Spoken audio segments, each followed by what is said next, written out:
Hey everyone, welcome back to my channel. GNM third year midwifery subject unit 8 है, जो कि है management of complication during pregnancy. आज की वीडियो में हम 3 टॉपिक जानेंगे, जिसमें पहला है एक्टोपिक प्रेगनेंसी, दूसरा है क्लेम्सिया और थर्ड है प्रेक्लेम्सिया। तो एक्टोपिक प्रेगनेंसी क्या होती है, डिफिनेशन है इसकी। नॉर्मल प्रेगनेंसी के दौरान फर्टिलाइजेशन इम्प्लांटेशन होता है और फीटस के जन्म होने तक ये फर्टिलाइज्ड ओवम ये फॉलोपियन ट्यूब से यूट्रस की ओर ग्रोथ करता है तथा यूट्रस में इसका इम्प्लांटेशन होता है। इसके बाद ये एक्टोपिक प्रेगनेंसी के इस तरीके से इसके टाइप्स हैं, जो आप देख सकते हैं। फिर यहाँ पर 2 टाइप्स हो गए हैं। इसके बाद एक्स्ट्रा यूटेराइन जो है उसके 3 टाइप्स हैं। उसमें से जो एब्डोमिनल एक्टोपिक प्रेगनेंसी है उसको जो है ना वो 2 तरह से उसके 2 तरह के मतलब डिवाइड किया गया है। पहले में 4 हैं और दूसरे में 2 टाइप हैं। इसके बाद यहाँ पर डिफिनेशन इंग्लिश में आ गई है। फिर इसके कॉजेस हो गए हैं, देन इसके साइन एंड सिम्टम्स हो गए हैं, इन्वेस्टिगेशन के बाद इसके ट्रीटमेंट हो गए हैं, ट्रीटमेंट के यहाँ पर पॉइंट है। देन इसके बाद यहाँ पर आप देख सकते हैं।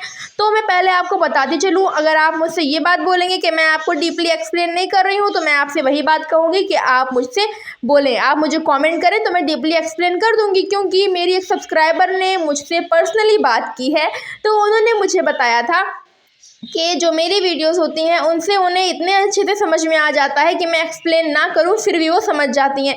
क्योंकि मेरा जो लिखा हुआ होता है, जो मेरी लैंग्वेज होती है, वो काफ़ी इजी होती है। तो अब हम चलते हैं अपने सेकंड जो हमारा टॉपिक है वो है क्लेम्सिया। ये क्या है? ये वे कंडीशन है जिसमें प्रेक्लेम्सिया के लक्षण ओडेमा, प्रोटीनयूरिया के साथ कॉम्प्लिकेशंस के रूप में कन्वर्जन एंड कोमा प्रेजेंट होता है। इस कंडीशन को क्लेम्सिया कहते हैं। इसमें एटियोलॉजी दी गई है। एग्जिट जो कॉज है, एग्जिट यहाँ पे एग्जैक्ट होएगा, एग्जैक्ट कॉज जो है वो तो अननोन है। देन कॉजेज ऑफ हाइपरटेंशन और oedema, proteinuria, cerebral anorexia, cerebral oedema, then risk factors दिए गए हैं। इसके बाद में जो साइन एंड सिम्टम्स या फिर जो क्लिनिकल मैनेजमेंट है वो सब दिए गए हैं। ये है क्लेम्सिया। इससे पहले जो होता है वो होता है प्रेक्लेम्सिया, उसी के लक्षण इसमें दिखाई पड़ते हैं। तो इसके बाद, इस टॉपिक के बाद जो टॉपिक होगा वो होगा हमारा प्रेक्लेम्सिया का। यहाँ पर इसकी स्टेजेस हो गई हैं, जो कि है pre monitoring stage, tonic stage, clonic stage and coma stage.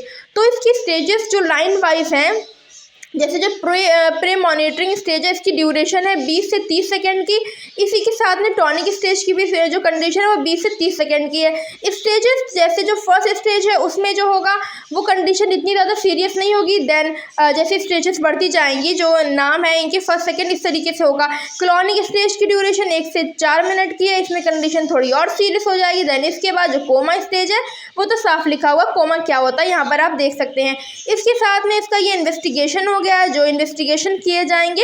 And इसके साथ में हम देखते चलें तो यहाँ पर आ गई है ये कॉम्प्लिकेशंस, जिसमें मैटरनल कॉम्प्लिकेशंस और फीटल कॉम्प्लिकेशन सिर्फ एक ही लिखी है। आप बोलेंगे तो इसको मैं पूरा कर ले आऊँगी। देन यहाँ पर हमारा ये टॉपिक हमारा है प्रेक्लेम्सिया, जो स्टार्ट हुआ है। ये आप देख सकते हैं क्लेम्सिया, जो कि अभी मैंने आपको पढ़कर दिखाया था, आपने देखा था। उसी के साथ में ये हो गया है हमारा प्रेक्लेम्सिया। यहाँ पर ये इटियोलॉजी है।